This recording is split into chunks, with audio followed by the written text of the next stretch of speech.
السلام علیکم ورحمۃ اللہ وبرکاتہ۔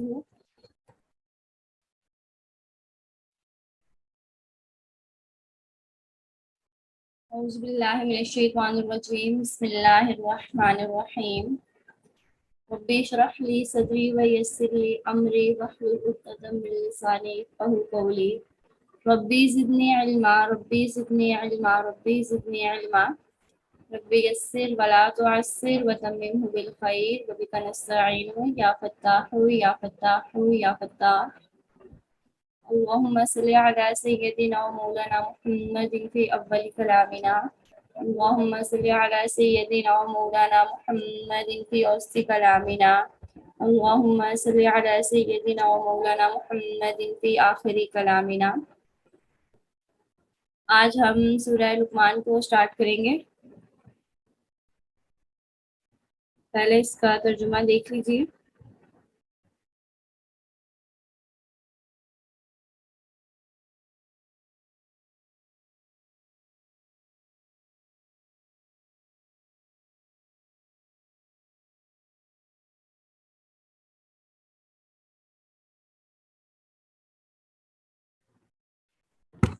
اچھا دیکھیں، بسم اللہ الرحمن الرحیم۔ الف لام میم حروف مقطعات میں سے ہیں۔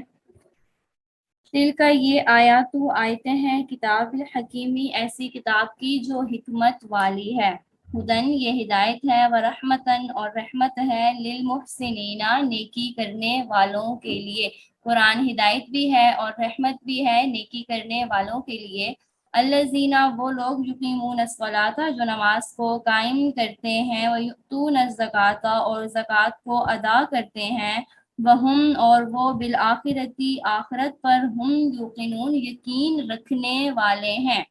اولئکا یہی وہ لوگ ہیں، علی ھدی من ربہم علی ھدی من جو ہدایت پر ہیں، من ربہم اپنے رب کی طرف سے، واولئکا اور یہی وہ لوگ ہیں، ہم المفلحون جو فلاح پانے والے ہیں، جو کامیاب ہونے والے ہیں۔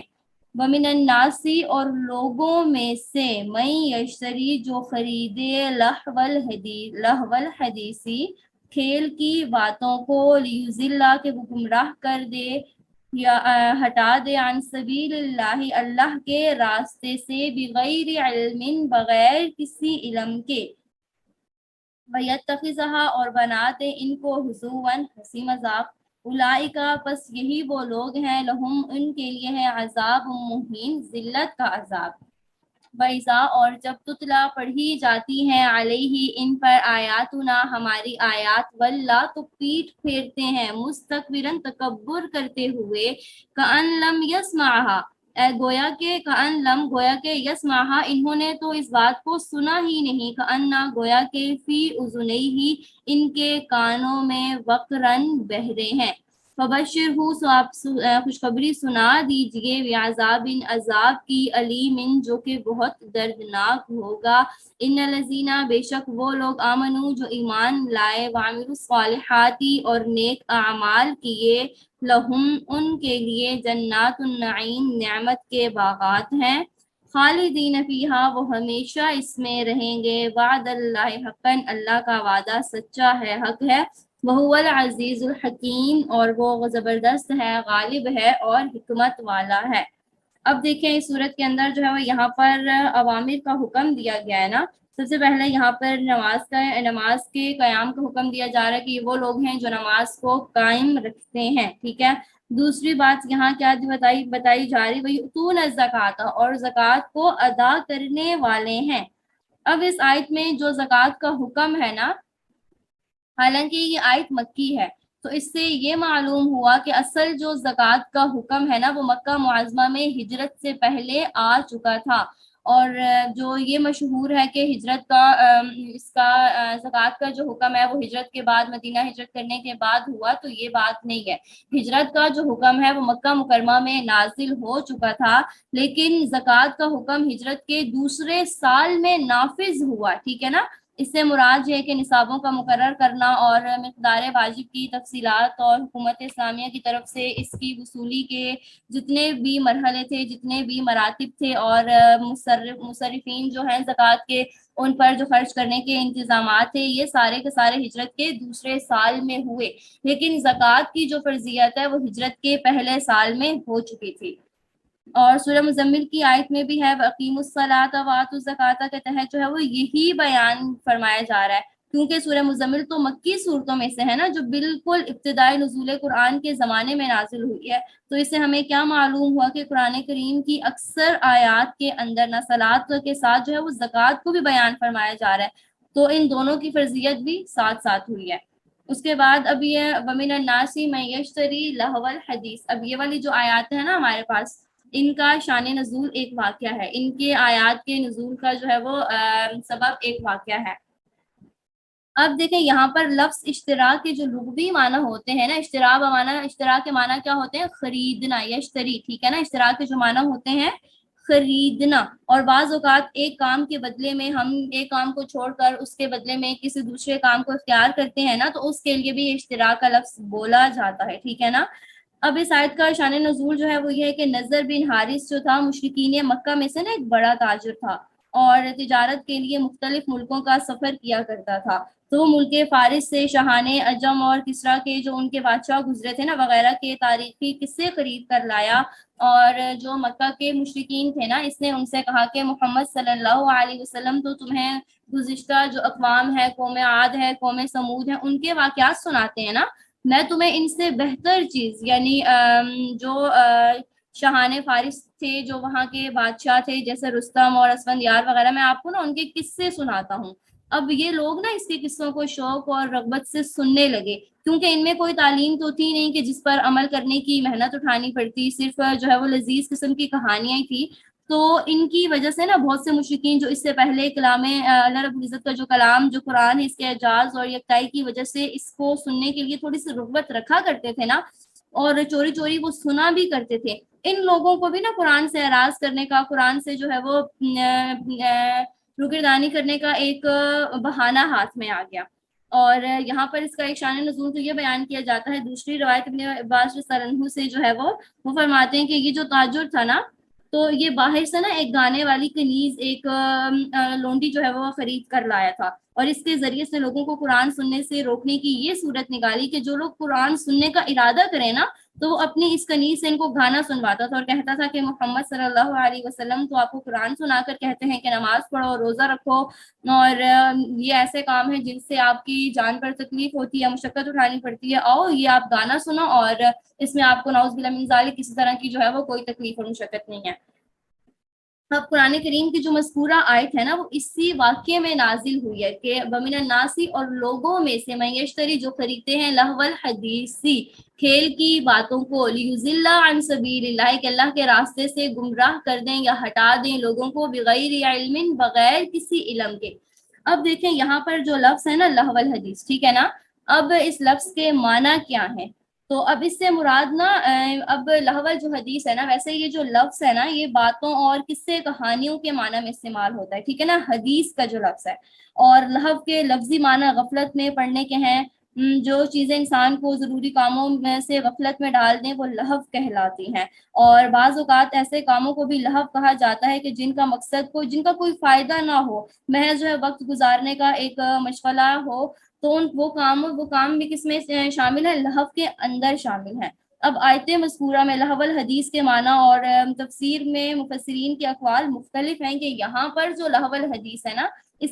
سے یہاں پر کیا مراد ہے؟ تو حضرت ابن مسعود اور ابن عباس رضی اللہ تعالیٰ عنہم کی جو ہے وہ ایک روایت ہے، وہ فرماتے ہیں کہ اس سے مراد جو ہے وہ گانے بجانے سے کی گئی ہے، یعنی یہاں لہو الحدیث سے مراد گانا بجانا ہے، اور جمہور صحابہ تابعین کے نزدیک لہو جو حدیث ہے نا، یہ عام ہے، یہ تمام ان چیزوں کے لیے ہے جو انسان کو اللہ کی عبادت اور یاد سے کیا کریں؟ غفلت میں ڈال دیں۔ اس میں جو ہے وہ غنا میں مزامیر بھی داخل ہیں، اور قصے اور کہانیاں بھی داخل ہیں، ٹھیک ہے نا۔ اور امام بخاری جو ہیں وہ اس بارے میں یہ فرماتے ہیں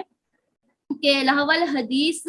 سے مراد گانا اور اس کے مشابہ دوسری چیزیں ہیں، یعنی جو اللہ رب العزت کی عبادت سے، یاد سے انسان کو کیا کر دیں، غافل کر دیں۔ اور اشتراء لہو الحدیث سے مراد گانا بجانے والے مرد ہیں یا عورت کو خریدنا، یا اس کی مثال ایسی، یا اسی کے مثل ایسی کسی دوسری چیزوں کو لینا، یا کسی ایسی ایکٹیویٹیز کو اختیار کرنا جو اللہ رب العزت کی یاد سے کیا کر دیں، غافل ہو جائیں، جن کا کوئی بھی فائدہ جو ہے وہ حاصل نہ ہو انسان کو۔ تو ابن جریر بھی یہ فرماتے ہیں کہ یہ جو لفظ ہے یہ عام ہے، تمام کی تمام چیزوں کو شامل ہے، ایسی چیزوں کو شامل ہے جو اللہ رب العزت کی یاد سے کیا کر دیں، غافل کر دیں۔ اب دیکھیں پہلی بات تو یہاں پر یہ ہے کہ قرآن کریم کے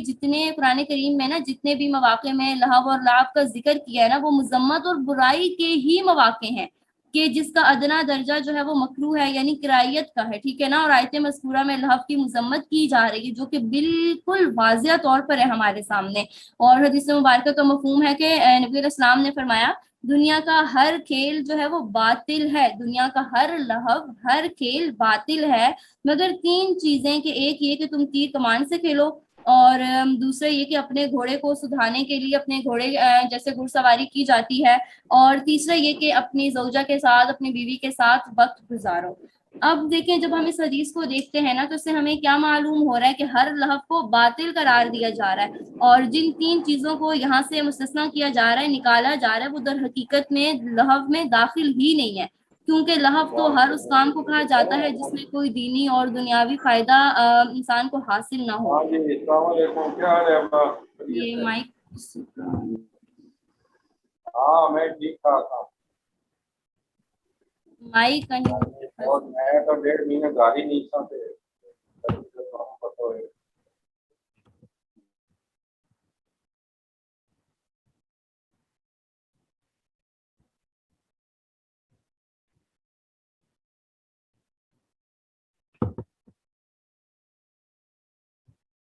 اچھا، تو حدیث مبارکہ میں ہمیں کیا معلوم ہو رہا ہے کہ ان تین چیزوں سے ہٹ کرنا، باقی جتنی بھی چیزیں ہیں حدیث میں ان کو لہو کو باطل قرار دیا جا رہا ہے نا، کہ جس میں کوئی ہمیں دینی اور دنیاوی فائدہ حاصل نہ ہو، اور یہ تینوں چیزیں مفید ہیں کہ جس سے بہت سے دینی اور دنیاوی فوائد وابستہ ہیں، جیسے کہ تیر اندازی اور گھوڑے کو سدھانا، اور یہ ساری کی ساری جہاد کی نا تربیت کے اندر داخل ہیں۔ اور اب یہ جو صورتیں یہاں پر بیان کی جا رہی ہیں نا، وہ حقیقت کے اعتبار سے بالکل بھی لہو میں داخل نہیں ہے، ٹھیک ہے نا۔ اسی طرح ان کے علاوہ اور بھی بہت سے احکامات ہیں، ایسی چیزیں ہیں کہ جو لہو اور کھیل سمجھے جاتے ہیں، تو ان کو بھی روایت حدیث میں جو ہے وہ جائز بلکہ مستحسن قرار دیا جا رہا ہے، یعنی کہ جو کام حقیقتاً لہو ہوں، یعنی جن میں کوئی دینی یا دنیاوی فائدہ حاصل نہ ہو، وہ سب کے سب مذموم اور مکروہ تو ضرور ہے۔ پھر اب ان میں تفصیل ہے، اب ان میں بعض کام تو ایسے ہیں جو انسان کو نا کفر کی حد تک لے کر چلے جاتے ہیں، اور بعض ایسے ہیں ایسے حرام اور صریح ہیں کہ کم سے کم درجہ ان کا کیا ہے، مکروہ تنزیہی کا ہے، یعنی خلاف اولا ہونے کا ہے، کہ جس سے کوئی لہو جو در حقیقت میں ہو وہ مستثنا نہیں ہے۔ اور جن کھیلوں کو احادیث میں مستثنا کیا گیا ہے نا، اس بات سے نکالا گیا ہے نا، وہ حقیقتاً لہو میں داخل ہی نہیں ہے، جیسا کہ ایک حدیث میں جو ہے وہ کھیلوں کو حدیث میں مستثنا کیا گیا، وہ بھی لہو کے اندر داخل نہیں ہے۔ اور ایک حدیث مبارکہ کے اندر جو ہے اس بات کی تصریح بھی موجود ہے کہ نبی علیہ السلام نے فرمایا لیس من اللہو ثلاث تأدیب الرجل فرسہ وملاعبتہ واہلہ رمیہ بقوسہ ونبلہ، یعنی کہ یہ جو تین چیزیں ہیں، ان میں سے جو یہ تین چیزیں ہیں جو مستثنا کی جا رہی ہیں، اس کے علاوہ باقی جو چیزیں ہیں وہ لہو کے اندر داخل ہیں۔ اب دیکھیں مذموم ہونے کے بھی نا مختلف درجات ہوتے ہیں۔ سب سے پہلا وہ کھیل ہے جو دین سے گمراہ ہونے یا دوسروں کو گمراہ کرنے کا ذریعہ بنے، تو وہ کیا ہے، کفر ہے، جیسا کہ اس مذکورہ آیت کے اندر ذکر ہے، اور یہاں پر جو ذکر بیان کیا جا رہا ہے اس کے کفر اور ضلال کا ہونا واضح کیا جا رہا ہے، اور اس کی سزا بھی جو ہے وہ عذاب مہین کو، یعنی دردناک عذاب کو متعین کی جا رہی ہے، جو کہ کفار کی سزائیں ہیں، کیونکہ یہ آیت نضر بن حارث کے جس واقعے پر نازل ہوئی ہے نا، جو بھی ہم نے اس کا شان نزول دیکھا، تو اس میں لہو کو اس لیے اسلام کے خلاف لوگوں کو گمراہ کرنے کے لیے استعمال کیا، تو وہاں سے جو کہانیاں یا جو لونڈی کو خرید کر یا جو کنیز وہ خرید کر لے کر آیا تھا، وہ اس لیے تاکہ لوگوں کو اس کی ان چیزوں میں راغب کر کے قرآن کے سننے سے کیا کر سکے، ہٹا سکے، تو اسی لیے یہ لہو جو ہے وہ حرام ہونے کے ساتھ ساتھ کفر کے درجے میں پہنچ گیا۔ اور پھر دوسری صورت یہ ہے کہ کوئی لہب نا لوگوں کو اسلامی عقائد سے تو گمراہ نہیں کرتا، مگر ان کو کسی اور دوسرے حرام کے کاموں میں یا معصیت میں مبتلا کر دیتا ہے، تو وہ کفر تو نہیں ہوگا مگر حرام ہوگا اور سخت گناہ ہوگا، جیسے کہ قمار اور جوا یعنی ہار جیت پر مال کا لین دین ہونا، جو انسان کو ادائے فرض سے، نماز اور روزہ سے بھی کیا کر دے، روک دے اور مانے ہو جائے۔ اور پھر اب دیکھیں اس زمانے میں، اب جیسے کہ آج کل ہمارے ٹائم میں دیکھا جائے نا، بہت سے نوجوان ناولز اور جرائم پیشہ لوگوں کے حالات پر مشتمل قصے اور اشعار وغیرہ، فحش اشعار وغیرہ دیکھنے کے عادی ہیں، تو یہ جو جتنی بھی چیزیں ہیں نا، یہ اسی قسم کے لہو اور حرام میں داخل ہیں۔ اسی طرح گمراہ جو ہوتے ہیں، اہل باطل کے خیالات کا مطالعہ کرنا بھی جو ہے وہ عوام کی اپنی گمراہی کا سبب بن جاتا ہے، تو وہ بھی کیا ہے، ناجائز ہے، قطعاً کسی صورت بھی جائز نہیں ہے۔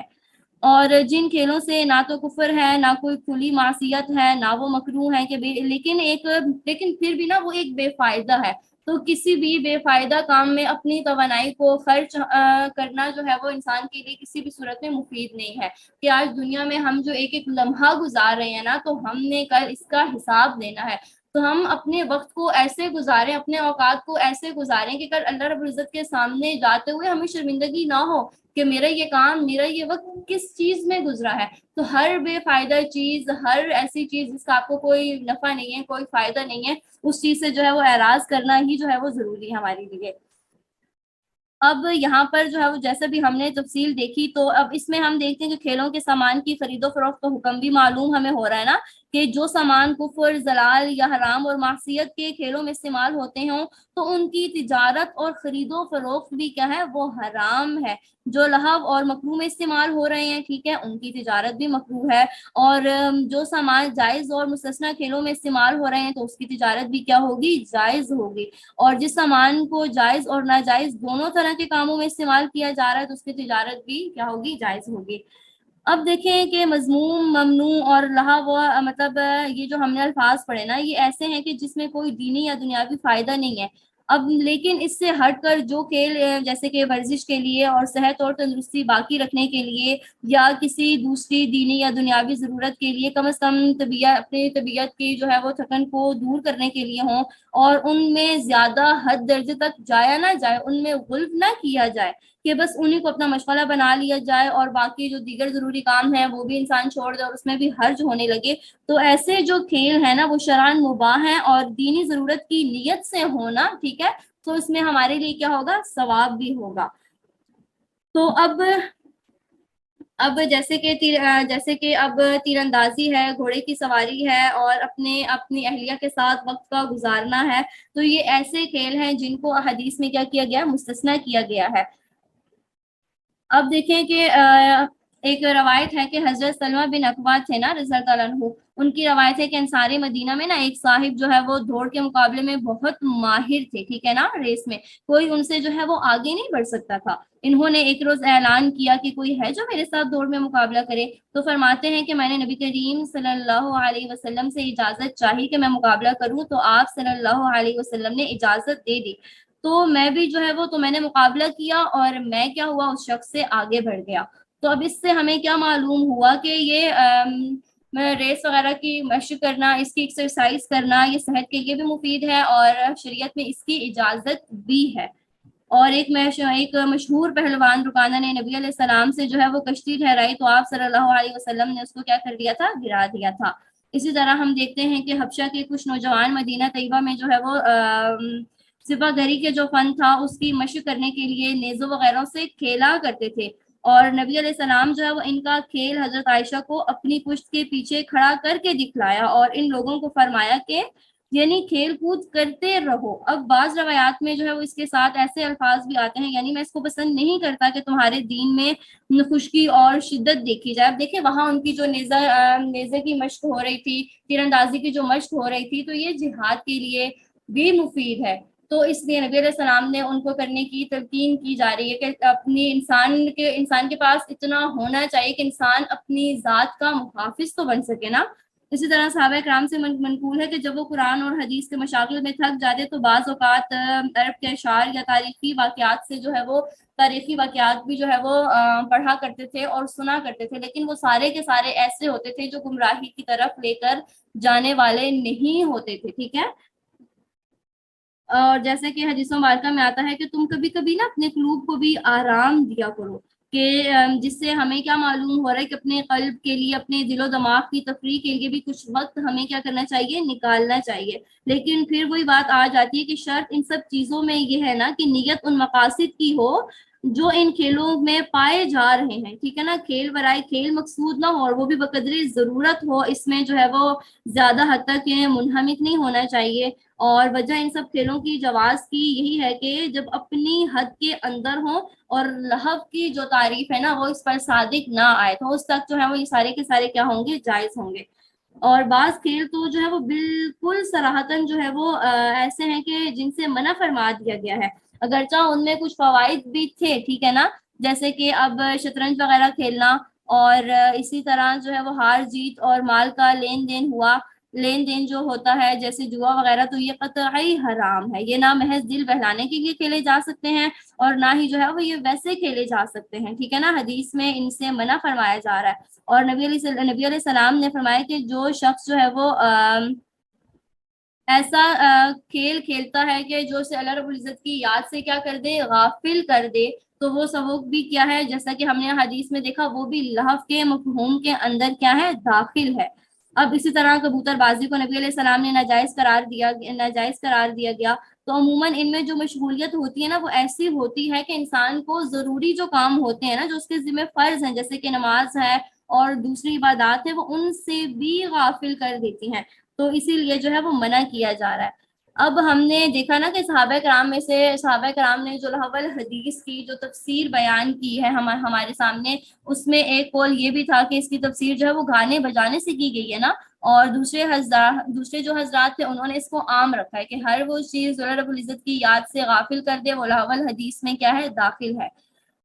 تو اب ہم کیا کرتے ہیں کہ ہم نے دیکھا کہ ہر ایسا کھیل جو اللہ رب العزت کی یاد سے غافل کرے نا وہ تو لہو الحدیث ہے، مگر ان حضرات کے نزدیک گانا بجانا بھی اس میں داخل ہے، تو ٹھیک ہے، جب بجانا اس میں داخل ہے تو پھر سننا بھی تو اسی میں داخل ہوگا نا، کیونکہ قرآن کریم کی جو دوسری آیت ہے کہ لا یشہدون زورا، کہ اس میں نا امام ابو حنیفہ رحمۃ اللہ علیہ یہ فرماتے ہیں کہ یہاں پہ زور کی جو تفسیر ہے نا وہ غنا یعنی گانے بجانے سے کی جا رہی ہے۔ اور پھر ایک حدیث مبارکہ کا مفہوم ہے کہ نبی علیہ السلام نے فرمایا کہ میری امت کے کچھ لوگ شراب کو اس کا نام بدل کر پیئیں گے، ان کے سامنے جو ہے وہ معازف اور مزامیر کے ساتھ عورتوں کا گانا ہوگا، تو اللہ رب العزت ان کو زمین میں دھسا دے گا، ان کو زمین میں خسف کر دے گا، اور بعض کی صورتوں کو مسخ کر کے بندر اور سور بنا دے گا۔ اللہ ہم سب کو جو ہے وہ اپنے حفظ و امان میں رکھے اور ہمیں جو ہے وہ بچا کے رکھے ان ساری چیزوں سے، اور ہمیں ایسے تمام امور سے اجتناب کرنے کی توفیق دے جو لہو الحدیث کے زمرے میں داخل ہیں،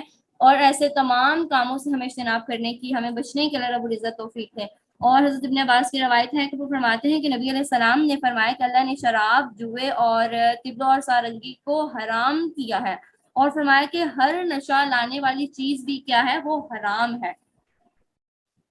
اور اب ہم حدیث مبارکہ کا مفہوم ہے کہ حضرت ابو ہریرہ سے روایت ہے، وہ فرماتے ہیں کہ نبی علیہ السلام نے فرمایا کہ جب مال غنیمت کو نا شخصی دولت بنا لیا جائے گا، اور جب لوگوں کی امانت کو مال غنیمت سمجھ لیا جائے گا، اور جب زکوٰۃ کو ایک تاوان سمجھا جانے لگے گا، اور جب علم دین کو دنیا طلبی کے لیے سیکھا اور سکھانا جانے لگے گا، اور جب جو ہے وہ مرد اپنی بیوی کی اطاعت اور ماں کی نافرمانی کرنے لگے، اور اپنے دوست کو قریب کر لے اور اپنے باپ کو کیا کرے، دور کر دے، اور مسجدوں میں شور و غل ہونے لگے، اور قبیلے کا سردار ان کا فاسق اور بدکار بن جائے، ٹھیک ہے، اور جب قوم کا سردار ان میں جو ہے وہ ارذل اور بدترین آدمی ہو جائے، اور جب شریر آدمیوں کی عزت اور ان کے شر کے خوف سے نا ان کی عزت کی جانے لگے، اور جب گانے والی عورتوں کا اور گانے بازوں کا رواج عام ہو جائے، جب شرابیں پی جانے لگیں، تو اس امت کو اور اس امت کے آخری لوگ یعنی جو موجودہ لوگ ہوں گے وہ اپنے سے پہلے گزرے ہوئے لوگوں پر لعنت کرنے لگیں، تو اس وقت تم انتظار کرو ایک سخت آندھی کا اور زلزلے کا اور زمین میں خسف ہو جانے کا اور صورتوں کے مسخ ہو جانے کا، اور قیامت کی ایسی نشانیوں کا جو یکے بعد دیگرے اس طرح آئیں گی جیسے کہ کسی ہار کی لڑی ٹوٹ جانے سے، اور اس کے دانے جو ہے وہ بیک وقت میں یعنی ایک ہی وقت میں گر کر کیا ہو جاتے ہیں، بکھر جاتے ہیں۔ اب جب ہم نے اس حدیث کو پڑھا اور دیکھا تو اس وقت، اور پھر ہم نظر دوڑاتے ہیں اپنی دنیا پر نظر دوڑاتے ہیں، تو ہم نے دیکھا کہ اس وقت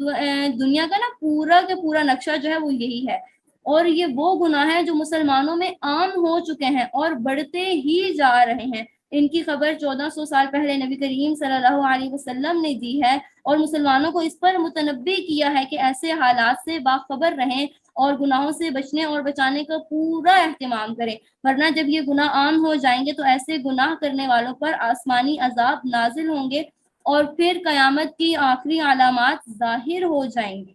ان گناہوں میں سے عورتوں کا گانا اور گانے بجانے کے جو حالات ہیں، طبلہ اور سارنگی وغیرہ بھی ہیں۔ تو اب یہاں پر ان کے جو حالات وغیرہ ہمارے سامنے مذکور کیے ہیں نا، تو وہ بھی اس میں داخل ہیں، اور اسی جگہ اس روایت کو اسی مناسبت سے یہاں پر اس حدیث کو بیان کیا ہے کہ اس میں جو ہے وہ یہ الفاظ موجود ہیں۔ اس کے علاوہ اور بہت سی جو ہے وہ احادیث ہیں جن میں گانے بجانے کو حرام اور ناجائز فرمایا جا رہا ہے، اور اس پر جو ہے وعید اور شدید وعید ہے، اور وعید بھی عام وعید نہیں ہے بلکہ شدید وعید ہے۔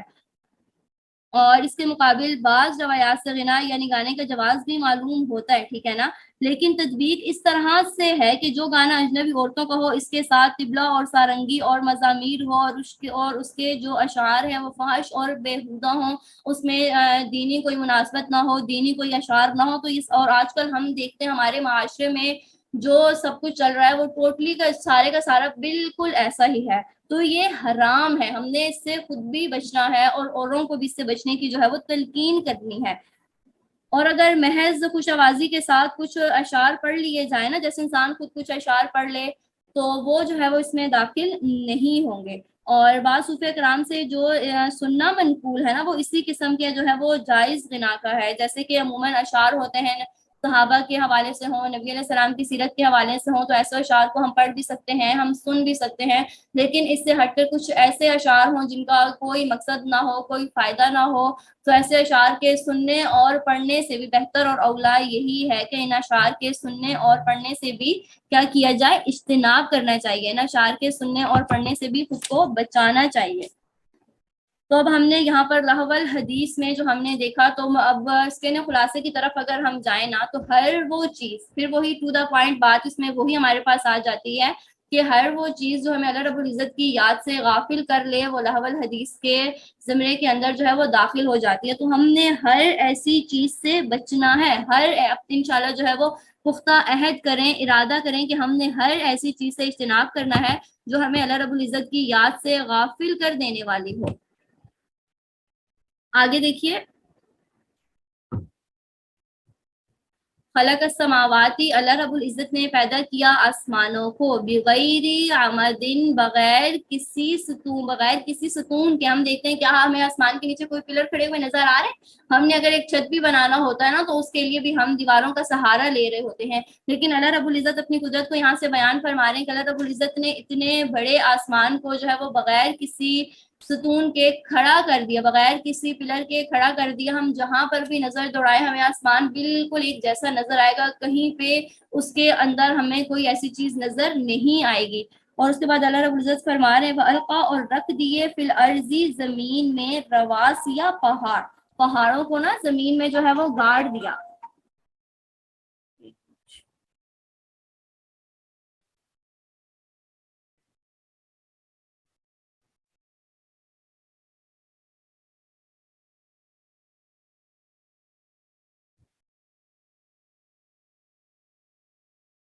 اللہ رب العزت کیا فرما رہے ہیں کہ ہم نے پہاڑوں کو زمین میں نا خیموں، جیسے کہ ہم اگر خیمہ لگا رہے ہوتے ہیں تو ہم اس میں کیلیں یا وہ چیزیں ایسی ہوتی ہیں جو ہم اس کی پختگی کے لیے نا اس کے اندر لگا دیتے ہیں۔ تو اللہ رب العزت نے زمین کو رکھا، زمین کو بچھا دیا، اور پھر اس کو بچھانے کے بعد اللہ رب العزت نے زمین کے توازن کو برقرار رکھنے کے لیے پہاڑوں کو میخوں کی صورت میں زمین کے اندر جو ہے وہ رکھ دیا، زمین کے اوپر رکھ دیا۔ والقا، اور رکھ دیے فی الارض، زمین میں، رواسی یا پہاڑ، ان تمیدہ بکم، کہ تم ان تمیدہ کہ جھک نہ جائے، بکم تم کو لے کر، فبسا، اور بکھیر دیے، ٹھیک ہے، یا بسا دیے، فیہا اس میں، من کل دابتن، ہر طرح کے جانور،